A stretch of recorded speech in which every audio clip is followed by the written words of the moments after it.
Welcome to Spenny and the Nets, episode 234. I am joined today by my co-host and younger brother in life, Nick Shanman. Nick, welcome back to the pod. Thanks for the welcome and thanks for having this pod be at 8:45 a.m. That's very exciting for me. Listen, to all you Nets fans out there, we are dedicated to the podcast game and we're dedicated Nets fans. So what we're going to do is we're going to make time to give you guys the podcast that not only you deserve, but you need. Okay? Because it doesn't get more real than Nick and I. Nick and I have been diehard Nets fans, to give you some background, since we were, I think, 10 and 8 years old. My dad got season tickets when the Nets traded for Jason Kidd. Kind of a front runner move on his end, but not to the fault of Nick and I. And we fell in love. And it's been I'm 32 now, so it's been 22 years rooting for this team for me. Nick's been rooting for this team since he was 8, same amount of time. But we give you guys this podcast because we love this team, despite the failures, despite the disagreements we have with the front office, with decisions regarding the roster. God bless you, Nick. Thank you. But let's get started. Episode 234. And we start with a beatdown at Madison Square Garden. Our crosstown rival, the New York Knickerbockers, beat us 134 to 98. The Nets put up it's not a respectable. What's the opposite of respectable? Pathetic? Terrible.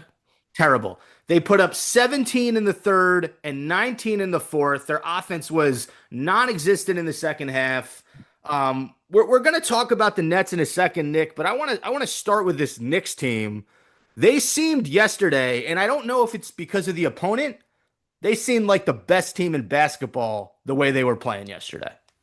Nah, to quote Draymond Green, the Knicks do not have what it takes to be a championship contender. They're gonna choke. They're always gonna choke. They're always gonna be like third to fifth in the East. They have a good team. Brunson's a beast. I'm not a Brunson hater. I'm a Karl Anthony Towns hater only because of his weirdness. But I acknowledge he's a great player. I like OG Anunoby, phenomenal defender. Mikal Bridges actually stepped up when he switched boroughs in New York. With that said, I don't love their bench. I'm not a Clarkson guy. I don't think McBride is the sixth, seventh guy who's going to take you to the next level. So listen, are the Knicks going to be in the playoffs? Guaranteed. Are they probably going to make it past the first round? Yes. Do I think with all the other teams that have gotten better last year that gave the Knicks a run for their money, the Pistons look good right now. The Bucks are getting back to form right now. I do not believe the Knicks are going to have as easy of a coasting trip they did last year in the playoffs as they will this year. So my prediction is the Knicks will do worse this year than they did last year. I love to hear that. I kind of love it when I'm scared of a Knicks potential run in the playoffs and you bring it back down to earth because you know this team chokes, you I know their think that really the only flaws. team in the East that got significantly worse from last year's playoff run was the Pacers. And the Magic don't look as strong with the Magic don't acquisition of strong. But I Desmond mean the Bane. Pacers are done. No, the Pacers are competing with the Nets right now in terms of the worst team in the league, and we'll get to the Pistons, we'll get to the Pacers game, but sticking with this Knicks game, it just seemed like none of them could miss a shot. They got whatever they wanted. Brunson and Cat really dominated that first half.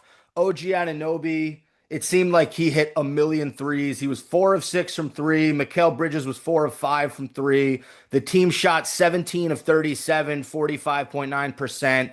And that's been the story with this Nets team, Nick. Early on, 1-9 is their overall record, and they just allow 120, 130 points a game. For a Jordy Fernandez coached team, their defense has been pathetic. And pathetic is putting it lightly. They can't stop a nosebleed on defense. And we'll get to the offense and just what that looked like against the Knicks, but that's something that they're gonna have to instill in terms of culture in these next few years is they have to have a defensive identity. A few years ago, Nick Claxton was a potential defensive player of the year candidate. He's not as good defensively. Nobody on this team puts any fear. We'll get to the young guys in a sec. I do like the intangibles that Drake Powell brings. as a young wing. But yeah, just nobody on this team, any pride in defense. It seems like, in that first half offensively, the Nets, especially in that second quarter when they had 40, there were some glimpses offensively of what this team can do, but defensively just a nightmare. I mean, I'm on NBA.com. We literally have the worst ranked defensive rating in the league. We are dead last. We are 30th, right? To put that into perspective, the Thunder are number one with a defensive rating of 104.5.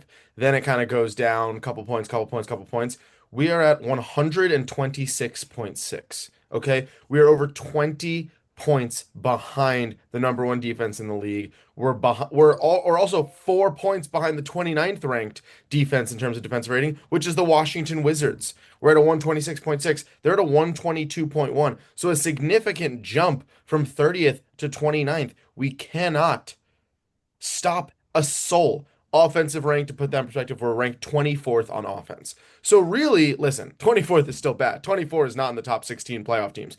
But 24 is better than five other teams in the league. If we have any sort of decent defense, we're not the worst team in the league, but yet here we are at 1-9, right next to the Washington Wizards, the only other team at 1-9.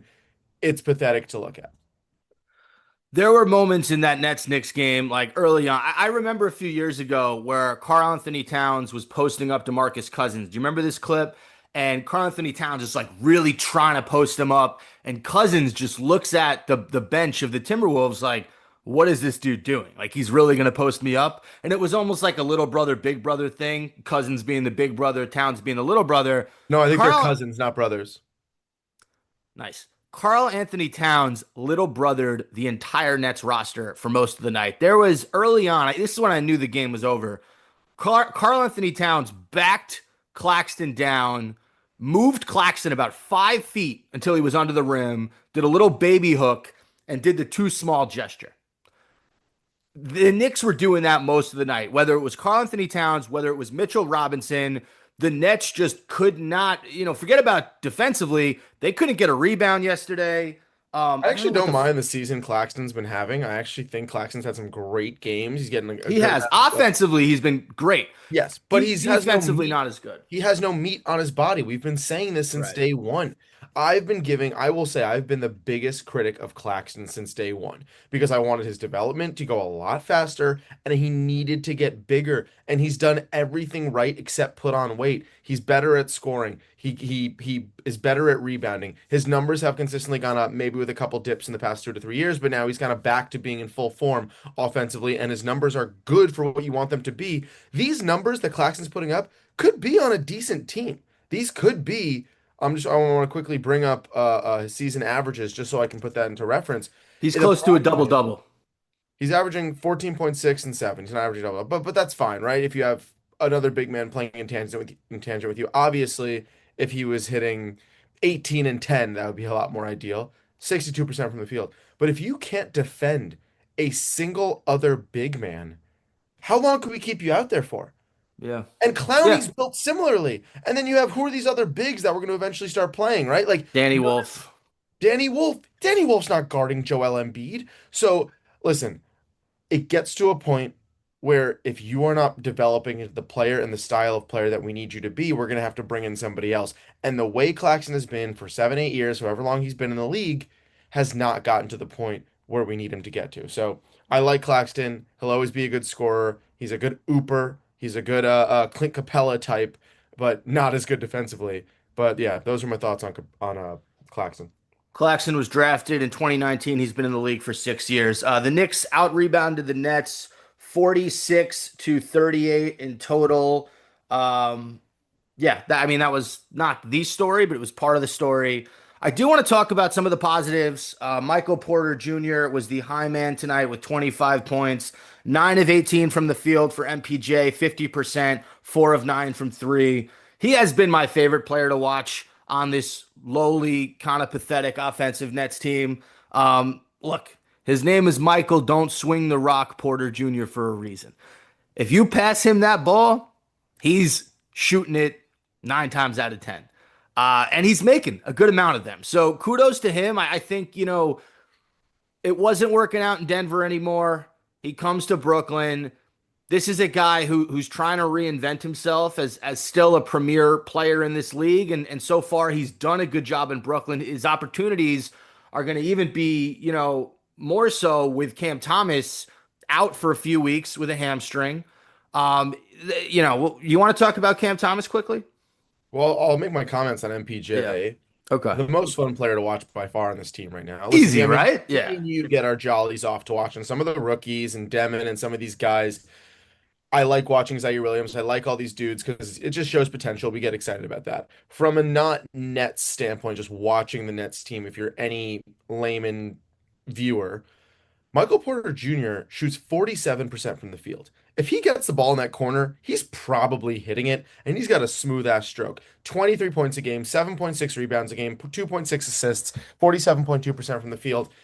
I think Porter feels absolutely no pressure this season. He knows they're not going to make the playoffs. He is just free balling it and literally is playing without a care in the world. Now, do I wish he sometimes played better defense? Do I wish he played with a little more urgency? Do I wish he sometimes acted like any sort of veteran leader to hype up the team and get them riled up defensively to get one stop? Yes. You know what you pay for with MPJ. He's hucking them, he's making a lot of them, but he's kind of, beaten to the bouncing to the beat of his own drum. What's the saying? But I like MPJ. He's fun to watch. Again, I'll stand by what I said preseason. He's not the guy who's going to get the wheels turning and thread the needle and get you on a winning team with him as the number one guy. But he might be the only person right now people who aren't Nets fans know on the Nets and are enjoying watching. He's dogging it. I mean, on defense, he dogs it a little bit. Yeah. But I agree with everything you said. Look, he's a ball hog, but he's a fun ball hog. You know what I mean? And he's going to get his shot over anybody because he's 6'10". So you can play perfect defense. He's still rising up over you, and he's probably going to nail it. We're talking about this game a lot. Final two things I want to say, and then we'll talk about the other two games and get to Cam Thomas. Yegor Dyoimin had some moments in this game, Nick. He definitely, that second quarter, he had a spin, like kind of a spin move into a jump shot in the mid range that was pure. He had a layup that he kind of glided in the lane and hit a layup with his I think it was his right hand, and then he hit a three from pretty far out. That's the aggression that I have been wanting to see from Jaeger Dyoimin. I think early on he's been too passive. He's been very quick to give up the ball. He's been very quick to pick up his dribble. Okay? This was that game, at least for me, where I saw him kind of say, all right, I'm at Madison Square Garden. These are the New York Knicks. I got to show what I can do a little bit. And he had those quick seven, was it a 3, 2, and 2? Yeah, it was that quick 7-point spurt from him in the second quarter. That was really nice to see. I want to see more of that. What are your thoughts on Jaeger Dyoimin so far this season? I mean, listen, let's look at all the draft picks and who's getting the most time.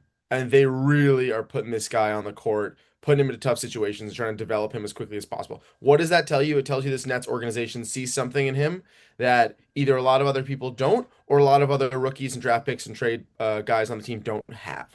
So if you look at his numbers overall, 6-3-3 this season, 6 points, 3 rebounds, 3 assists. Not bad for a rookie who continuously keeps getting better, like you're saying. My only concern here is I would say two things. Shoots 38% from the field. That's a Brandon Jennings number when he's hucking it on the Bucks. Well, the only reason that is because the majority of his shots have Are been threes. threes. I Right. know, I know. And we need to work on that. And the second thing, which goes into that point, is his aggressiveness. Like you said, in the beginning of the season, he was taking mostly threes, and now you're seeing him drive to the rack more. He's trying to get some body contact. He's trying to get more physical. Listen, this guy is 19 years old. He's 6'9". He's a 6'9" guard at 19 years old. If you're telling me at 6 points, 3 rebounds, 3 assists, this is the bottom, this is his floor, I'm excited about this guy. Yeah. You need him to get more comfortable. You need a little more tenacity. But overall, even his demeanor, I enjoy. I think he's got fight in him. You know who he reminds me of a little bit? Drazen Petrovic from what, 30 years ago on this Nets team. He's someone you would see. He's someone who's a little scrawny. You might assume you know this guy's game. You might assume this guy doesn't come to play. And I'm telling you, I think this guy, a couple more months, is going to start turning some heads. If him and Claxton can, combine for 20, 30 points a game, you're really asking this guy to give another 7 to 10 points. I think we're looking at a duo that, listen, Isn't going to get us where we want to go in the long term, but could start getting Nets fans excited. 10 points. Was it? He had 10, 4 rebounds, and 3 assists on 4 of 6 from the field. The other guy I want to talk about, I do want to talk about Drake Powell. So, been dealing with some injury, ankle stuff early on in the season. 23 minutes from Drake Powell, 15 points, Nick. 5 of 8 from the field. He was 3 of 3 from 3-point range. I actually saw an interesting comparison.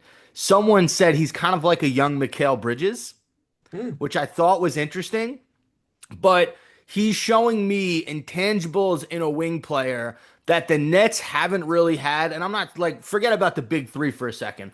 I'm talking about a young, talented, elite guard forward. Okay, take out the word elite. I'm getting a little carried away. But just showing potential. He can score off the dribble a little bit. He can hit the open three. He can defend. He's quick. There are a lot of things to like about Drake Powell. And a lot of people saw this draft and they kind of said he was the safest pick out of UNC, a guy whose opportunities in college were limited because of who he played with, but his athleticism was never questioned. He had a really good 3-point stroke in college, and then there are these other parts of his game, kind of similar to like you think Danny Green when he was the sixth man in UNC, and then he came to the Uh, NBA and he showed. And I'm not saying I they're hate similar in Danny terms of the Green. player. I'm just saying like he was a sixth man in college who started in the NBA. Cam Johnson was another guy who kind of got overlooked in college, comes to the league and shows what he can do. So you're kind of seeing Drake Powell when he gets minutes. He's to me, he's already better than Jalen Wilson.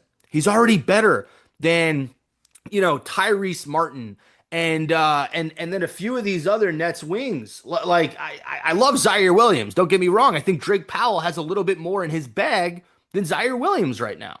Powell's confident. He's shooting 60% from the field. You could tell he plays with another level of confidence. I think this was a great move by the Nets. Drafted by the Hawks, we acquired the rights. I like Drake Powell. They're giving him a little bit over 20 minutes a game, and he's averaging 6 points, just as much as Demon, but shooting almost double efficiency wise field goal percentage. So a guy to watch. I agree. Still a little early on for me to say Powell over Zaire or Powell over some of these other guys, but so far in 10 games, I think he's looking good. Yeah. Last thing I'll say about this game, we're gonna move on. Bad game from Noah Clowney. He had been playing some pretty good basketball, but not didn't have it in this game. I don't think he made a 3-pointer. And just a really, really, really rough night at the office for Noah Clowney. But let's get into Nets Pistons, another loss. We're gonna go back a little bit earlier in the week, 125 to 107. Let's kind of cover this game quickly because I have a lot of other stuff I want to get to. Pistons are a really good team. You brought it up before. Cade Cunningham and Jalen Duren are becoming one of the best point guard center combos in the league. Cade Cunningham finished with 34 points, 10 assists. Jalen Duren finished with 30 points, 11 rebounds. That was really all the Pistons needed in terms of scoring. Asor Thompson and Karis LeVert, former Net, were the only other guys in double figures, but this one was over in the third quarter when the Pistons outscored the Nets 34 to 19. We look at the Nets side of things. Strong game from Michael Porter Jr. with 28, and then Noah Clowney, 19 points, 5 of 13 from the field, 4 of 8 from three. Noah Clowney has shown that he can be a little bit more aggressive these last few games. The first pick out of Alabama a few years ago. Like what I saw from him in this game and in the previous game as well. Only thing I'll say about Pistons Nets, I do want to point out we're playing 12 men deep these past couple games. We're playing everybody. We're throwing everything against the wall to see what sticks. I Well, want to give a shout timeout. out. That's because We're we're getting getting blown out. blown We're out getting in blown out. I garbage know. time. Yeah, Yeah. yeah, yeah, yeah. Yeah, but look at the numbers. Some people are like, we're spreading like 12 minutes across the entire board sometimes. I want to give a shout out to our boy Duncan Robinson, from the Heat to the Pistons, having a bounce back year on this Pistons team. What an acquisition by them. 11 points a game, shooting 43% from the field. Huge improvement through his last couple seasons on the Heat when his 3-point percentage started to kind of dip a little bit. So what does that tell you? Cunningham, Duren, Levert, Thompson. These guys are getting our boy Duncan Robinson open, and he is a lot more efficient from the 3-point. perimeter. So got to give a shout out to Duncan again. I think the Pistons are better than the Knicks. I like the Pistons more. I like their bench more. That's just my 2 cents. I think the Pistons are a piece away. I think that, before the trade deadline, you're going to see them be aggressive. I think they need to get one more scorer in the mix. Malik Beasley was that guy for them last year who could come off the bench and have some big moments. They don't have that guy right now. They're trying to make it Karis LeVert. I don't know if he's still got that scoring punch in him, but we'll see. The two things I want to say about this game, I mentioned Noah Clowney. You're starting to see in small glimpses the vision that Sean Marks has for this organization. Jaeger Doyman, Noah Clowney, Drake Powell, and then if you can work Ben Saraf and Danny Wolf into the mix after they've spent some time in the G League, they got to build their confidence up. I don't think it was the best thing to start Saraf as the point guard the first few weeks of the season. He's you move him now to the G League, kind of can't help the kid's confidence, throwing him in the fire and then taking him out right away. But I think, you're starting to see like if Clowney can get his confidence up and Jaeger continues his growth and Drake Powell continues the good minutes. These are the types of building blocks that Sean Marks wants to use. So eventually next year when the Nets have a top 3 pick, fingers crossed, then you can really start to build a young, functioning team built off athleticism and size and high basketball IQ. There's nothing that gets me more excited than having the idea of a functional team. If we could function, man, the world is our oyster. Well, last thing I want to say, Terrence Mann, 3 points in this game. He's been very disappointing for me to start the season. He's averaging 9.8 points per game on 50.7% from the field. But I said it when we acquired him and Michael Porter Jr. I thought to myself, like, one of these guys is going to score a lot and the other guy is not going to score as much. And I thought, MPJ is going to be the volume guy. Terrence Mann's going to be the guy who I think is, Nets fans expected. I think you were expecting like 14, 15 points a game from him as the starting 2 guard, 3 guard, however you want to look at it. He just hasn't been that guy. He's not aggressive enough. I don't know. There's something like if you're Terrence Mann, you are trying to basically audition for your next role in the league. And I haven't seen enough from him in the starting lineup to make me think he can be a good piece on a contender. Yeah, I would agree with that. And it's not someone I had super high hopes for, and it's kind of giving me the mid expectation that I had imagined. All right. The only win of the Nets season. Let's We got to go. celebrate 112-103 against the Indiana Pacers. We go all the way back to, I believe, it was Monday, or I can't remember what day this game was. 32 points, 11 rebounds for Michael Porter Jr., 18 and 10 for Nick Claxton, 17 points for Noah Clowney, who was 6 of 9 from the field. Terrence Mann had 15 in this game, so a strong performance from Terrence. And then Tyrese Martin with 16 points off the bench. He gave you a scoring punch. It was nice to see the Nets get a game, Nick. It was, and it was against arguably the bottom 3 team in the league. I think you'd go like Nets, Pacers, Wizards, pick your poison, all in the East, which just shows how much better the West is again. But Pacers are terrible. Halliburton's obviously been out. They got rid of what's his face, who Miles Turner. So like you're looking at a lot of things wrong with this Pacers team. But again, nice to get a gift, nice to get a win. And even the win, even though it came against a bad team, like you said, we had some nice performances.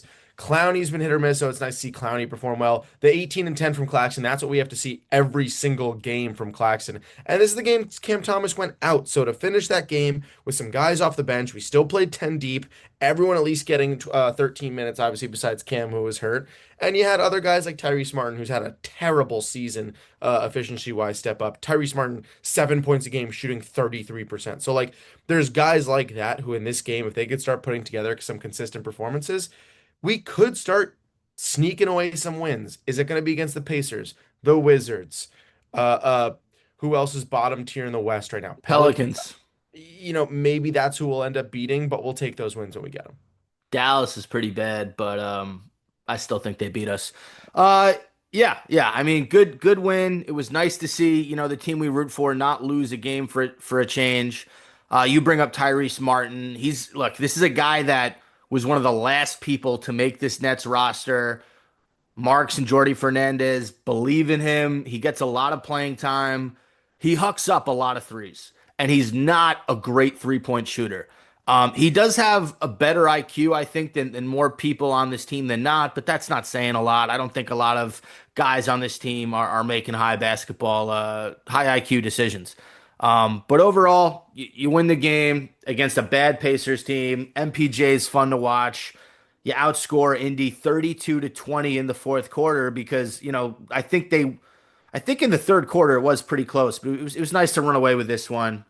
Yeah, first win of the season. Let's give a quick round of applause for the Nets. Clap, clap, clap, clap, clap, clap, clap. Okay, quick ad read. All your favorite NBA players are back, and the DraftKings Sportsbook, an official sports betting partner of the NBA, is the place to bet on NBA stars this season. New customers bet just $5 and get 3 months of NBA League Pass, plus score $300 if your bet wins, paid in bonus bets. Download the DraftKings Sportsbook app and use code SPENNY. That's code SPENNY. Bet $5 and get 3 months of League Pass, plus get $300 in bonus bets if your bet wins. In partnership with DraftKings, the crown is yours. All right, Nick, let's get to some segments. We start with a new segment I like to call Nick Watches the Long Island Nets. So, as an avid Nets fan, it's your responsibility to watch the Long Island Nets, so I don't have to. What are some of your thoughts on these young boys on the team? Danny Wolf. It's all Danny Wolf. He just made history. He's the first player on the Long Island Nets to get back-to-back double doubles in his Nets debut in the G League. Listen, G League Nets are selling more tickets than the Brooklyn Nets. That is not something I know for fact, but watch the highlight of Danny Wolf like putting up buckets on this Long Island Nets team, and the stadium looks packed. Whatever arena they're playing in looks packed. And then you look at a Nets game and you're like, okay, it's a third full because we're so god terrible. So that's all I want to say. Short segment called the Nets G League, Long Island Nets. I want to catch a game. They look really fun. Crowd looks super into it. And listen, let's give Danny Wolf a little bit of praise. Got dropped down to the G League. Obviously not ideal. You want that guy to be NBA ready when you draft him, but putting up big numbers. I believe 25 points, but I'll just Google really quickly to make sure that those numbers are accurate. They lost the game in the last game, but you got Traore and you see By Danny the Wolf, way, yeah, 23 points and 13 rebounds. And strong he's performance. averaging and he's averaging in 2 games 19 points and 12 rebounds. I think it's important for these young guys to get some G League time this year. A guy like Danny Wolf, a guy like Ben Saraf, you just need to see them dominate in the G League. I know Saraf's been playing a lot better in the G League. Look, it's you think about a new job, you have to do the onboarding process for what, and this is the real world 9 to 5. Like, this is their onboarding process. Okay. They aren't superstars yet. They aren't role players yet. They have to prove that they can kick the crap out of the G League competition so they can come up to the NBA and make a name for themselves. Like I said, I think Saraf was thrown into the fire a little too early. Him, Traore, Danny Wolf, they're going to be in the G League for a lot of this season. So next season, when the Nets start to build this young culture, you can slowly start to get them in the mix. But glad to hear Danny Wolf's playing great. Out of all 5 Nets draft picks, he's the one that I think I was the most excited about, just because you saw what he did in the tournament. For a big man, he's extremely smart. He's a very skilled passer. And I don't want to say Nikola Jokic, but guess what? He could be the Jewish Joker in a few years. We can only hope. All right, this next segment is called Is Cam Thomas Injury Prone? Yes or no? I mean, he's no Anthony Davis, but But more so than the average player, yes. Yeah, I mean, look, hamstring injury, second one in a few years. Jumps really high. He dives into the fire. Do I think he's like a little bit of John Morant sometimes, where he's kind of putting himself in situations where you're getting off balance and you're trying to jump over two guys? Not as much as Ja, obviously, because Cam's not like a wild dunker. But I don't know, man. That guy shoots off balance. He's fading away. He's jumping into two people. He's going up and under. Do I know if it's his body or just the style of play? Who's to say? But whatever he's doing is causing more injuries than the average player, yes. I look, Cam Thomas to me, he is one of the best bucket getters in the league, but he works harder for a 2 point basket than most players. And a lot of that is him moving his body, moving his hips, trying to hit angles. It's not as easy for him. Or at least it doesn't look super easy for Cam Thomas, right? He's not shooting over guys. He's a smaller guard. So unfortunately, I think his time as a Brooklyn Net is coming to an end, right? He's not under contract for next season. This is his last season he's under contract for, and injuries have plagued him. This is, I think, the second year in a row he's had some injury issues. I can see the Nets trying to move him at the deadline, and I don't think he's done a great job of improving his value early on. He's been up and down. He's had some bad games. The one criticism of his that he's not a great passer, like look at his assist numbers. He's not a great passer. I mean, at one point this season, Michael Porter Jr. was leading the team in assists. Michael, don't swing the rock. Porter Jr. was leading the team in assists. So right now we look at the assists. Nick Claxton is leading the team in assists at 3.7, and Cam Thomas is he's number one, two, three, four, fifth with 2.6 assists per game. He has not done a great job of improving his just raising his value. I do think he's gone before the end of this season, and I do think he's injury prone. But injury prone because he's had the burden of having to score 100 points a game for this team for the last two seasons. You don't draft and try to develop all of these guards without the idea of one of them replacing Cam Thomas and being a more of a true point guard. That's unacceptable. You need a point guard on this team that's averaging over 5 assists a game. You need a true guard that's looking for people and not just looking for a bucket. Again, that's no knock on Cam Thomas's skill. After Michael Porter Jr., we'd call him the best scorer on the team easily.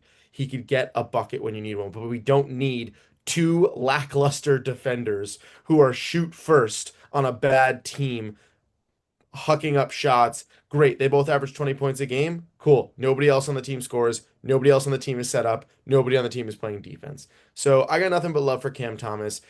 I'm not going to blame a guy for being injury prone. I'm not going to blame a guy for not being what we need in our current system. But Cam Thomas has to go to develop some of these younger guys to get them in a position to be the true point guard that we're looking for.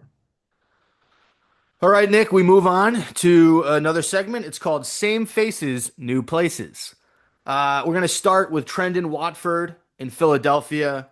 He's been really, really impressive for the 76ers. He put up 20 the other night in a Sixers win. I loved Trendon Watford in Brooklyn. I said multiple times he can be a player on a contender. He does a little bit of everything. He can score, he can pass the ball, he can rebound, he can defend. The one thing he's not great at is shooting, and he can hit the open three every now and again. But just a quick shout out to Trendon Watford. I actually love the fact that he's hooping in Philly, and do I wish it was against a competitor in the East? Or I'm sorry, do I wish it was for a team in the East? No, I wish he was in the West, but I love to see him doing his thing and making Sixers fans happy. I mean, listen, this guy just walked into the greatest situation. He's now on a championship contender, getting minutes, getting open, hitting shots. Like he's taken advantage of every second of this opportunity. So props to Watford. Listen, I like the Sixers this year. They look nice. I hate the Celtics. I hate the Knicks. So I would love for that Sixers team to kind of creep over them as the Eastern contenders. But yeah, happy for Watford. He deserves it. Royce O'Neal, I watched him play in Phoenix. He's contributing with the Suns this year. He hit a few shots the other day to put the Clippers away. But shout out to Royce O'Neal, was another favorite of mine during his tenure in Brooklyn. Didn't get as much luck from the draw of where he ended up. I don't think Phoenix is a great team. I don't think they're going to go deep in the West at all. But I like Royce. Was a good dude. Plays hard. Good defender. Good 3-point shooter. Could be a great role player on a good team. So hope he's doing well. Okay, we got to talk about the big three when we talk about former players. James Harden having a pretty good season in LA. The Clippers, however, 3-6 on the year, not a good basketball team. Kawhi Leonard missing games out here and there. Shout out to former net James Harden, who was the first to request a trade and leave the team. Yeah, I got nothing to say about the Clippers. They're the same team every year. They get a bunch of veteran stars and they end up fifth in the West. Good job. KD 6-3 in Houston. He seems to be liking his new digs with Şengün and Amen Thompson. Houston can be a problem in the West, Nick. I really like Houston. It took them a couple games. Those first couple games of the season, they were losing. They were blowing leads. Could not close the fourth quarter. They're coming together. KD's gonna do his thing. I don't care how old he gets. He's almost 40 at this point. He's still putting up buckets. So listen, Houston, I like a young team, and I like a young team that brings in a veteran. That is how you structure and develop a team that could be good for years. So excited to see where they go. I got no hate for the Rockets.